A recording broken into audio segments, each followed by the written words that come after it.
आप सभी लोगों का मेरे YouTube चैनल पर स्वागत है। आज हम बात करेंगे हिंदी के 30 प्लस प्रश्न हैं और आपकी परीक्षा होने वाली है यूपी पुलिस। तो देखते हैं आपकी कैसी कितनी तैयारी चल रही है।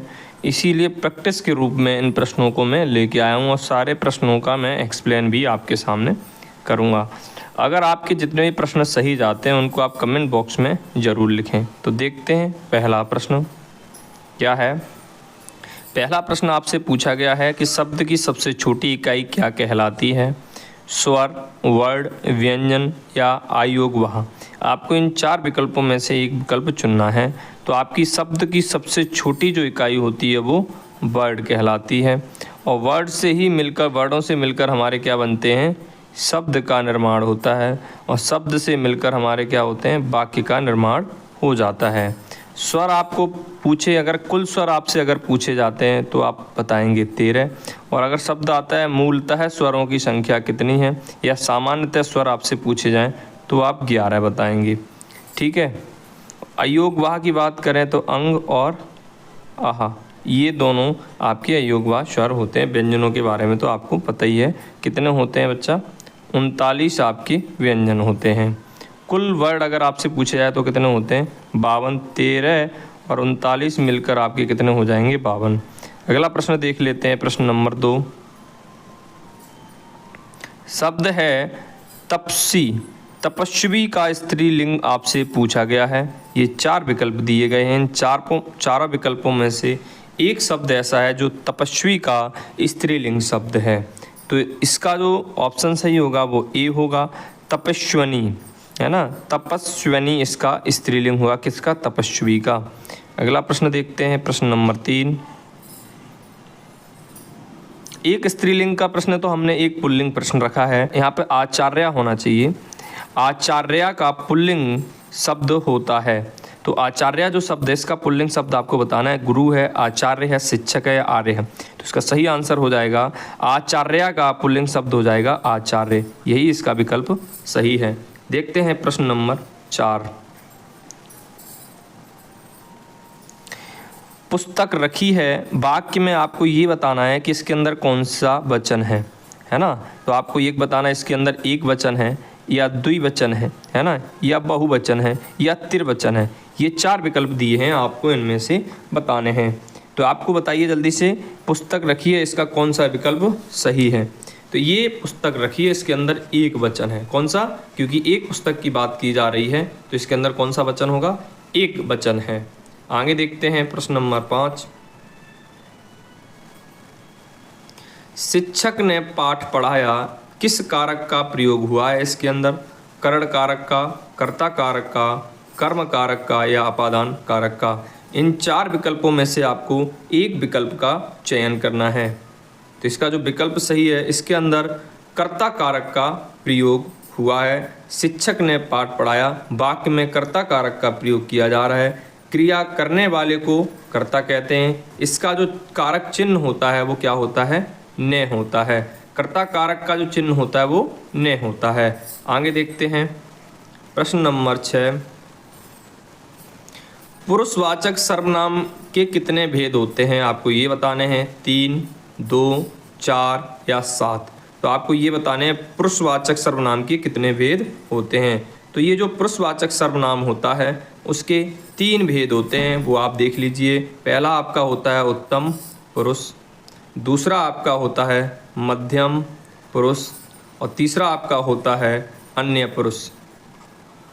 ठीक है। अगर हम उत्तम पुरुष की बात करें तो आपके मैं और हम आता है इसके अंदर। अगर हम मध्यम पुरुष की बात करें तो इसके अंदर तू,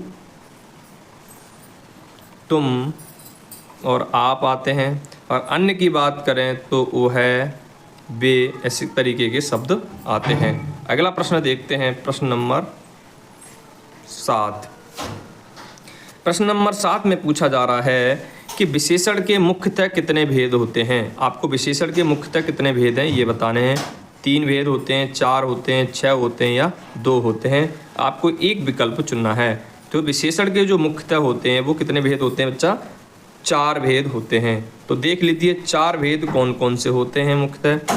पहला जो भेद है उसका नाम है गुण, वाचक।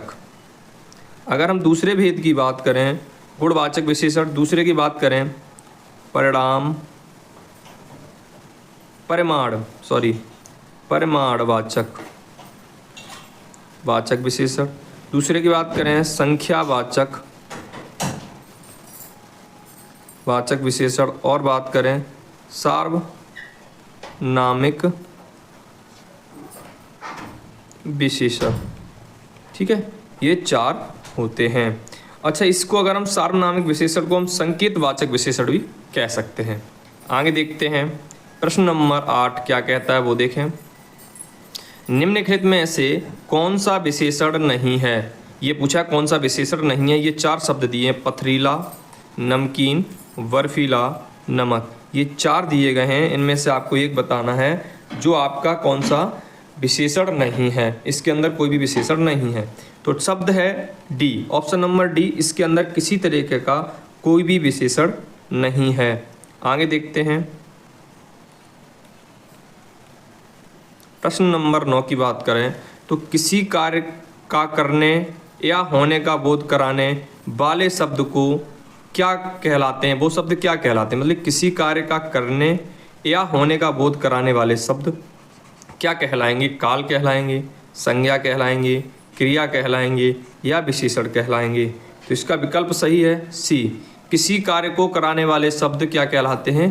क्रिया कहलाते हैं। जैसे राम आगरा जाता है, तो देखो यहाँ पर जाने का कार्य कर रहे हैं, तो ये क्या कहलाएंगे? कार्य करने के लिए राम को ये बता रहे हैं कि क्या कर रहा है, कहाँ जा रहा है, जाने का कार्य कर रहा है ना, तो ये क्रिया कहलाएंगे। आगे देखते हैं, प्रश्न नंबर आपका 10, निम्न में से क्या कल कहलाता है ना? कौन सा कल नहीं होगा यहाँ पे, क्या काल कहलाता है? शब्द होगा आपका काल, है ना। उसने पूछा है कि निम्न में से क्या काल कहलाता है? क्रिया के घटित होने के समय को, या क्रिया का सामान्य रूप, या क्रिया का मूल रूप, या क्रिया का पूर्ण रूप, वो काल कहलाता है। काल का अगर शाब्दिक अर्थ की बात करें तो काल मतलब होता है समय, है ना। तो इसका जो सही विकल्प हो जाएगा वो option number A. Option number A सही है, क्रिया के घटित होने के समय को काल कहते हैं। क्या कहते हैं? काल कहते हैं। प्रश्न नंबर देखते हैं 11। प्रश्न कह रहा है कि संस्कृत भाषा से हिंदी में बिना परिवर्तन के प्रयुक्त होने वाले शब्द क्या कहलाते हैं? मतलब जिस तरीके से संस्कृत भाषा में जो शब्द प्रयोग कर रहे थे वही हमारी भाषा या हिंदी में प्रयोग होने लगे हैं। बिन शब्दों को हम क्या कहते हैं? तद्भव कहते हैं, तत्सम कहते हैं, देशज कहते हैं या विशेषज शब्द कहते हैं। तो इसका जो सही विकल्प हो जाएगा वो हो जाएगा बी, वो शब्द तत्सम शब्द कहलाते हैं। तद्भव शब्द वे होते हैं जो संस्कृत से अब अपनी भाषा में परिवर्तित हो गए हैं, उनको तद्भव शब्द कहते हैं। देशज शब्द जिनको हमने खुद निजात किया उनको देशज शब्द कहते हैं। विदेशज शब्द वे शब्द होते हैं जो हमने दूसरे देश से लिए हैं, उनको हम विदेशज शब्द कहते हैं। अगला प्रश्न देखते हैं, प्रश्न नंबर 12। प्रश्न है तद्भव शब्द कौन सा है? इसमें निम्नलिखित में से कौन सा शब्द तद्भव है ना, जो संस्कृत से बदलकर हिंदी भाषा में परिवर्तित हुआ है उसे हम तद्भव शब्द कहते हैं। ए ग्राम्य, बी अश्रु, सी सूर्य, डी माथा। आपको इसका सही आंसर बताना है। तो इसका जो सही आंसर हो जाएगा वो डी, माथा शब्द है वो आपका तद्भव शब्द है। बाकी ये तीनों शब्द तत्सम हैं। देखें, अगर ग्राम्य की बात करें तो इसको तद्भव में हम गांव कहेंगे। अश्रु की बात करें तो हम तद्भव इसको हम क्या कहेंगे बताइए जल्दी से? आंसू। क्या कहेंगे? आंसू। और सूर्य को हम क्या कहेंगे? सूरज। ठीक है, इतनी बात आप समझ गए। अगला प्रश्न देखते हैं, प्रश्न नंबर 13। समान अर्थ बताने वाले शब्द क्या कहलाते हैं? जो समान अर्थ बताते हैं उन शब्दों को हम क्या कहते हैं? विलोम शब्द, अनेकार्थी शब्द, पर्यायवाची शब्द, सामान्य शब्द या विलोम शब्द। ये 4 विकल्प दिए हैं, आपको इसका आंसर बताना है। इसका सही विकल्प हो जाएगा सी, पर्यायवाची शब्द। समान अर्थ बताने वाले को हम क्या कहते हैं? पर्यायवाची कहते हैं। अगला प्रश्न देखते हैं, प्रश्न नंबर 14। अग्रज शब्द लिखा है यहाँ पर, अग्रज। अग्रज का सही विलोम शब्द आपको बताना है। ए अनुज, बी लघु, सी छोटा, डी सूक्ष्म। तो अग्रज माने क्या होता है, आगे और मतलब बड़ा, अग्रज जो आगे आया बड़ा, अनुज, इसका विलोम शब्द हो जाएगा अनुज। लघु, लघु का हो क्या हो जाएगा, दीर्घ, छोटा का बड़ा ना, सूक्ष्म का विशाल कह सकते हैं, वैसे इसके लिए विशाल शब्द ज़्यादा ठीक नहीं हो जाएगा, है ना। सूक्ष्म तो बहुत छोटा होता है, तो इसके लिए उपयुक्त शब्द ये तो ठीक नहीं होगा, इसको स्थूल कह सकते हैं। इसके लिए जो अच्छा शब्द होगा वो होगा स्थूल, ठीक है, इसका विलोम। आगे देखते हैं प्रश्न नंबर 15। शब्द है धन। धन का मतलब आपको बताना है, मतलब अर्थ बताना है, इसका अंक, अर्थ, स्वार्थ या कोश, इन 4 विकल्पों में से एक विकल्प सही है, उसका आंसर आपको बताना है। तो इसका सही है, धन का मतलब होता है अर्थ। क्या होता है बच्चा, धन का मतलब होता है अर्थ। आगे देखते हैं प्रश्न नंबर 16। अपने जीवन पर स्वयं लिखी कथा वाक्यांश के लिए आपको एक शब्द बताना है। रेखा चित्र उसे कहते हैं, संस्मरण कहते हैं, आत्मग्लानि कहते हैं, आत्मकथा कहते हैं। आपको इसका सही विकल्प हो जाएगा आत्मकथा, है ना।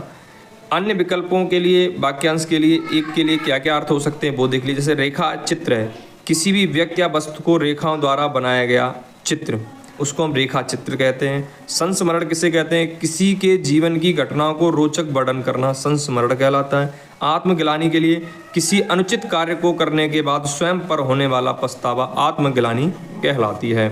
देखते हैं अगला प्रश्न, प्रश्न नंबर 17।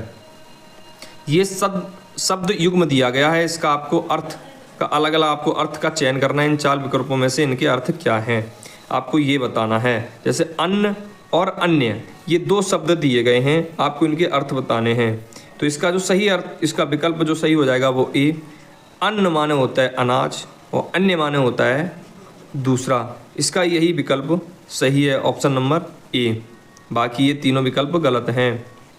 बात करें प्रश्न नंबर 18 की, तो क्या कह रहा है वो देखिए। निर्गुण शब्द में आपको उपसर्ग बताना है। नी उपसर्ग है, नी है, निर है या निरुग है, आपको इसका सही विकल्प बताना है। इसका सही विकल्प हो जाएगा निर, है ना,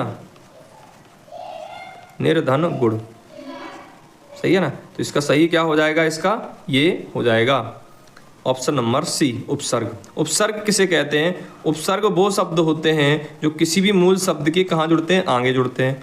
प्रत्यय वे शब्द होते हैं जो मूल स्वर के कहाँ जुड़ते हैं, पीछे जुड़ते हैं। आगे देखते हैं प्रश्न नंबर 19। शब्द है खिलौना। खिलौना शब्द में आपको मूल शब्द ढूंढना है। इन 4 विकल्पों में से कौन सा है वो आपको बताना है। खिल, खेल, ओना, आना, तो इसका विकल्प सही हो जाएगा खेल। इसका खेल मूल स्वर है किसका, खिलौना का। आगे देखते हैं प्रश्न नंबर आपका है 20। अब संधि की बात करें, स्वर संधियों या स्वर संधि में किसका मेल होता है, आपको ये बताना। स्वरों का मेल होता है, व्यंजनों का मेल होता है, शब्दों का या मात्राओं का।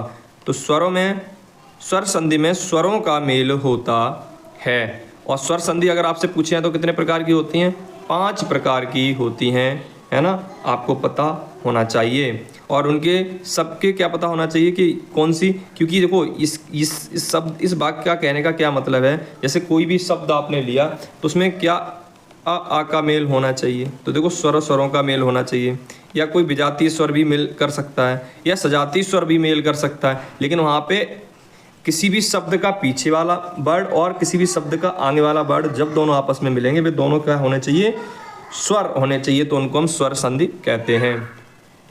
प्रश्न देखते हैं प्रश्न नंबर 21, क्या कह रहा है वो देखें।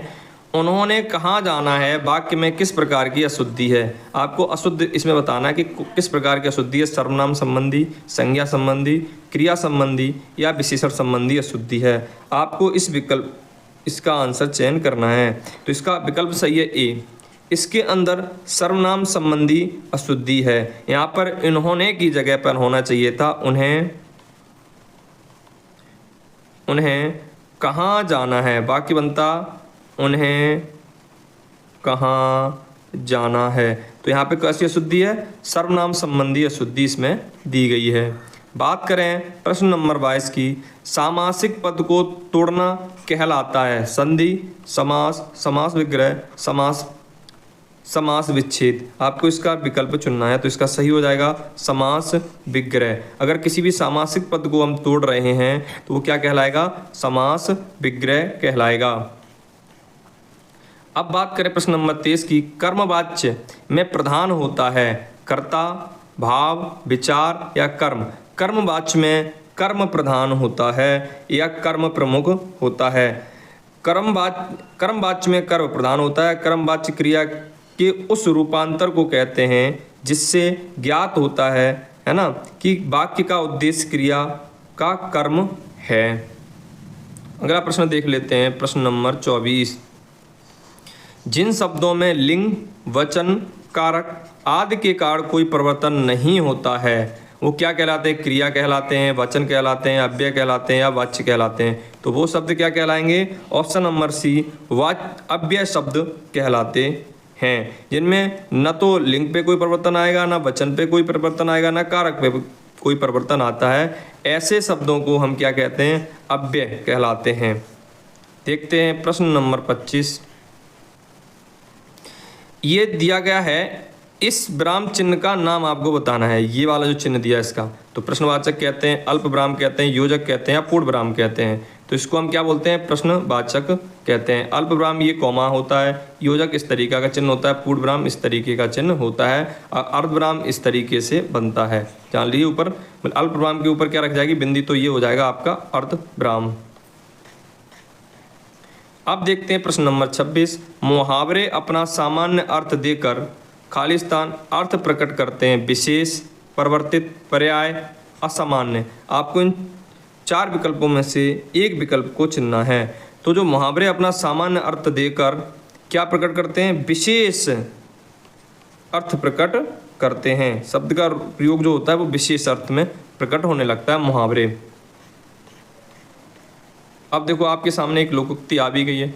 एक पंथ दो काज। लोकोक्ति का अर्थ आपको बताना है। एक काज होना, लाभ ही लाभ होना, एक काम में 4 लाभ होना, एक ही काम से 2 लाभ होना। आपको इस लोकोक्ति का सही अर्थ बताना है। तो इसका सही हो जाएगा एक ही काम से 2 लाभ होना। इसका सही अर्थ होगा इस लोकोक्ति का। हास्य रस का स्थायी भाव आपको पूछा गया है। कौन है? हास है, रति है, रौद्र है, विभत्स है। आपको ये बताना। तो इसका जो सही विकल्प आपका हो जाएगा हास्य रस का जो स्थायी भाव हास होता है, ये विकल्प सही है।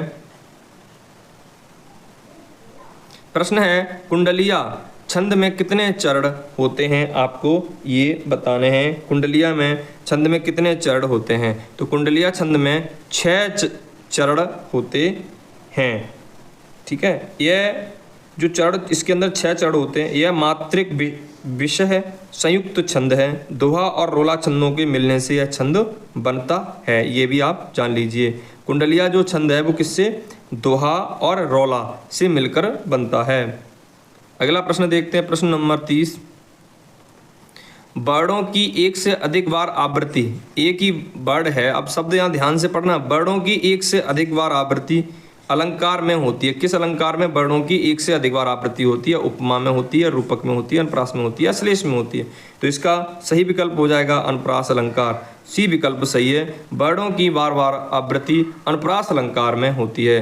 अगर आपको हमारी ये वीडियो, इसके प्रश्न आपको पसंद आए हों तो हमारी इस वीडियो को शेयर करें। साथ में अगर अब तक आपने हमारे चैनल को सब्सक्राइब नहीं किया है तो सब्सक्राइब का बटन नीचे दबा लें, लाल से लिखा होगा सब्सक्राइब, उसको क्लिक कर दें, है ना। साथ में आपको क्या करना है, बेल आइकन इस तरीके से घंटी का ये बटन दबा होगा उसमें देना, जिससे कि हमारा नोटिफिकेशन आपको तुरंत मिल जाए और यूपी पुलिस के लिए इसी तरीके के लिए आपको और भी वीडियो मिलती रहे। जय हिंद, जय भारत।